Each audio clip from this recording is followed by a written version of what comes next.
Hi everyone, and welcome back to another episode of Escucha. I'm your host Megan. And I'm Abby. And today we actually have a brand new segment to tell you guys. Tell the people, Abby. So today we're introducing a brand new segment called Café con Chisme, where we talk about all things pop culture while drinking coffee. Or matcha. I drink matcha. I drink coffee. I love coffee though. It's just a little late for me. I'm going to be up late, so. Valid. All right. So, what coffee are we reviewing, Megan? Okay, so today I got a large iced caramel latte from Cyclops Coffee. Abby, what did you get? I got my favorite. I got lavender matcha, also from Cyclops Coffee. Large, with oat milk. Because my digestion cannot handle cow milk. Oh my god, I'm a little lactose intolerant too. Really? Yeah, but I kind of just suffer through it. Valid. That's fair. It's okay. It's okay. So I'm so happy to have something to sip on today because this podcast has me parched sometimes. Honestly, and I feel with the topics that we have to talk about today, kind of controversial, so I am glad that we have something to sip on. Yes. I am really excited for today's episode. We have some pretty interesting topics to talk about, and I know that on the agenda we have the 2025 Met Gala theme that was announced. Kamala Harris on Call Her Daddy. We also have Olivia Rodrigo performing in the Philippines and Bad Bunny on Hurricane Relief. So I wanted to talk about the Met Gala theme because, while we're recording the theme came out on the 9th. Yeah.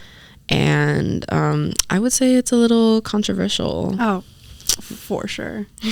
All right, so I know that the co-chairs that were part of choosing this theme were Coleman Domingo, Lewis Hamilton, A$AP Rocky, Pharrell Williams, along with Anna Wintour and LeBron James as the honorary chair. A$AP Rocky has had some pretty good looks in the past, so I'm kind of excited to see what he pulls off. But what's the theme, Megan? The theme is super fine, tailoring black style. Interesting. Yeah, I pulled a couple of tweets off X, and here's some of what the people are saying. Making the theme based on black style, knowing how many non-black people attend the Met Gala is definitely a choice. Yeah. Given the typical demographic of people who do attend the Met Gala, I'm honestly a little nervous. I think the only way designers and celebrities can do this properly is if they celebrate black fashion and culture appropriately and respectfully.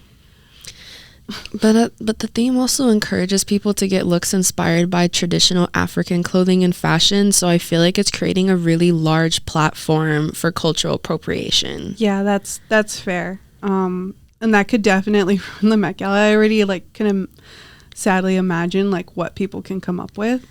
Fashion should not be taken out of someone's culture. It should not be a fashion statement. Yeah. As of recording, this was released yesterday and they've already received so much backlash.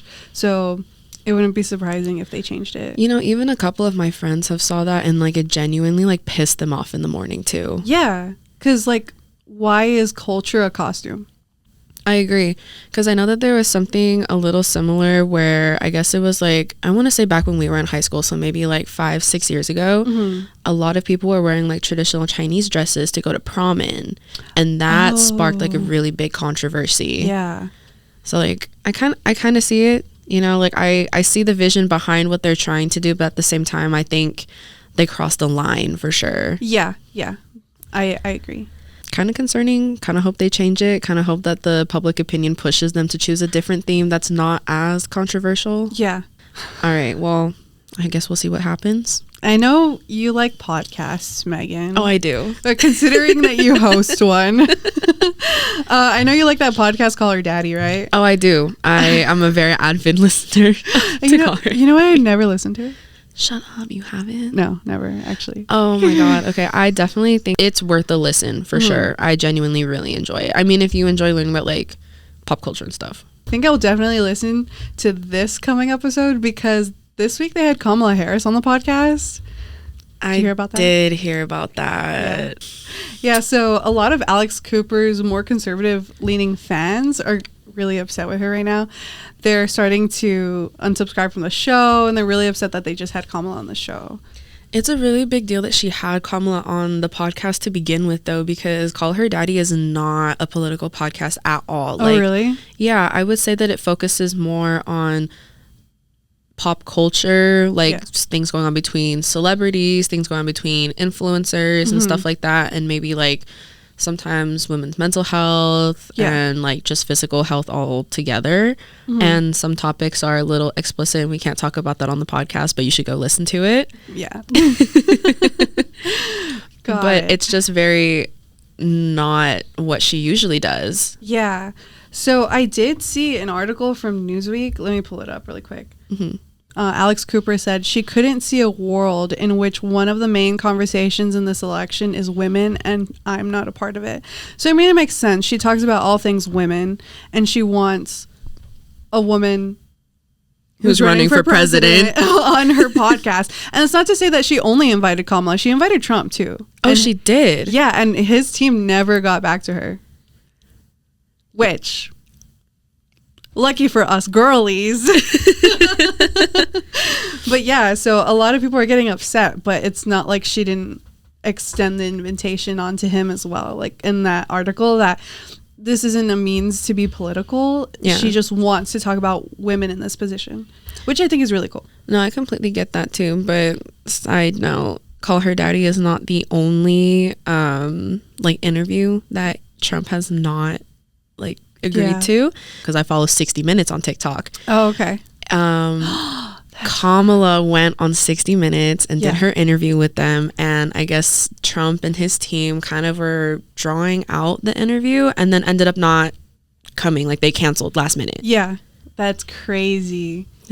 Well, not to make this podcast political, it's just we notice a pattern, and that's all that we're saying. We notice a pattern, and you should go vote. Yeah, please go vote in this upcoming election. Register to vote. I know that CSULB in the Pyramid, they're going to have voting booths too. So students on campus, please go vote. Let your voices be heard. Yeah, if you have the ability to vote, if you're registered to vote, go out, make your voices heard. And no matter what other people try to tell you, you do have a say in what happens to your country. Oh, girl, I think I needed a break. How's your coffee, Megan? I'm really enjoying my coffee. I will say, though, I mean, this is just a personal thing. I do like sweeter coffees. Yes. So I guess if you were to go, I would say that the flavoring that they have at Cyclops Coffee, it's a little bit more subtle. So if you prefer sweeter coffees, I guess you would ask them for a little bit more syrup or an extra pump or something. Yeah. So I would say if you want sweeter coffee, either ask for another pump, or maybe this place is not necessarily your cup of tea, which that is also totally fine. Yeah, but they do make their syrups in-house, which I really, really, really love. I love it. Their vanilla is really subtle as well. So like Megan said, if you're really into sweet drinks, definitely ask them for more. The quality of their coffee and their matcha both is really high quality. They really good. Yeah, they use ceremonial grade matcha, which is amazing. I am a matcha connoisseur, so when they told me our matcha ceremonial grade, I was like, here's my money, take it now. And I got the lavender and I like it. Well, I was gonna say Abby's favorite syrup is the lavender one. Yes, I'm wearing lavender right now. That's so fitting. Very fitting. If you're an individual who loves matcha, definitely go to Cyclops and try out their lavender matcha in particular. It's very, very delicious, very delectable. I love it. You would recommend? 10 out of 10 would recommend. I would recommend too, honestly. And it's really nice that they're open till 9. So late night study place would be good. I would say, I mean, it's a little pricey because I know that I paid around like $7.25, $7.50 for my coffee. So that's just putting that out there for the people to know. You are paying for high quality. Yes, exactly. So you are getting what you pay for sure. Exactly. Okay, so what else do we have on the agenda? All right, so we have Olivia Rodrigo in the Philippines recently. I love her. She's great. Did you see that she was on tour? I saw that she was on tour, but I didn't go see her. Why not? I didn't want to fight a bunch of 12-year-olds for tickets. No, like that's so valid. I only brought it up because this is the first time she toured in the Philippines and is very proudly representing her culture as well. Yes. I saw on her Instagram, she posted like her sash for Miss So American. She had Miss So Filipina Love that. Love her. And then for her encore tank top, it said Panay Pride. Yes. And that was great. But I just love that she's embracing her culture. 100%, yeah. And being representative of, you know, the Filipino community. That's really cool. Unlike some people. Shay Mitchell. She also sold her tickets for like dirt cheap. Really? Yeah, like I'm talking $30 or less. Shut up. I could have gone to Manila. You could have. I really could have hopped on a flight to Manila. You should have, because she also donated all the money to a women's charity in the Philippines too. Oh, see, she's so great. I know, and she sold out like the largest venue there too. That's so cool. All right, so the last topic that we have on the agenda today is going to be your favorite, Bad Bunny. Yes, Benito. So I wanted to talk about some of the good that he's been doing for Puerto Ricans the past couple years since Hurricane Maria hit in 2017 and Hurricane Milton going on in Florida right now.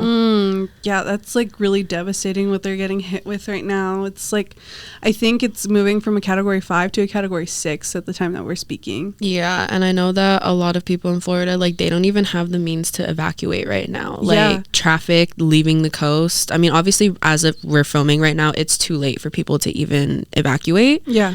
But before then, traffic to get out of the coast was like 10 hours, which is like absolutely insane. Yeah. And then I can't even imagine flights. Oh, like $2,000 for a last minute ticket. Oh my gosh. And like, I don't know about you guys, but like to even think about having just like $2,000 laying around to buy like a last minute plane, like, and you don't even know when you're going to be coming back. Yeah. Is the crazy thing too. Mm-hmm. And or also, even if you're able to like take off. That part, and you don't even know what you're coming back to, just because of the amount of like damage and flooding that's been going on. It's truly devastating what's going on in Florida right now. Yeah, I saw Bad Bunny's Instagram yesterday, and he was sending all his love and support to Latinos in Florida right now because of all the damage that's being caused, and specifically towards Puerto Ricans because they just suffered a hurricane recently as well. Oh, they did. I think it was called like Hurricane Ernesto. I think so. Because I know that they've had a couple of hurricanes. I know the biggest one was in 2017, Hurricane Maria. But Hurricane Maria was, I think, one of the most devastating ones because it was a Category 4 hurricane. Wow. And then you were telling me earlier that they were without power, right? Yeah, so the majority of Puerto Rico didn't have power for around like 7 months out of the year after the hurricane. And then people living in the more mountains, a little bit more isolated areas, they didn't have power for like 10 months, which is practically a year. That's crazy. Bad Bunny just had a song come out and he dedicated it to the victims and to Puerto Rico. It's called Una Velita. Very good, Megan. Thank you. Which is a call to action for the victims of the 2017 hurricane that hit Puerto Rico. And it also brought to light the awareness of the lack of government assistance that the people received during these hurricanes too. Yeah, because I know like the U.S. hasn't really given them much aid. Considering they're a U.S. territory, we should be able to assist them with that, which is why you guys can make a difference when you go and register to vote and vote in November. Yes, please go vote. Please. And just back to Bad Bunny really quick, I really admire him for being so outspoken about his country and for always remaining humble. Yeah. I know he's always given back at any opportunity that he's gotten, right? I think you've told me about like... Yeah, so he had like this telethon thing that he hosted, and he raised like $100,000 and donated it to children in need in Puerto Rico. I know he gave a lot of Christmas gifts to children in Puerto Rico. Oh, he did? Yeah. That's awesome. I know that he's also encouraged a lot of the Puerto Ricans to vote and to really get involved in politics. Yeah. And he's also connected a lot of fans with like different like charities and organizations going on in Puerto Rico, like directly through his concerts. Like I think I saw something that there's like direct links or QR codes on like concert bands, like when you buy a ticket to go see him, or I think it's like VIP or something. I'm not sure. But on the band, you would have QR codes specifically leading you to these charities and organizations. That's so great. I wish a lot more like celebrities and singers were like that. I do too. All right, guys, I think that is all that we have today for Café con Chisme. I hope you guys enjoyed it. I know I did. I had so much fun, especially because I got to drink caffeine. All right, well, you guys tune in to our episode next week, and we'll see you guys then. Bye. Bye.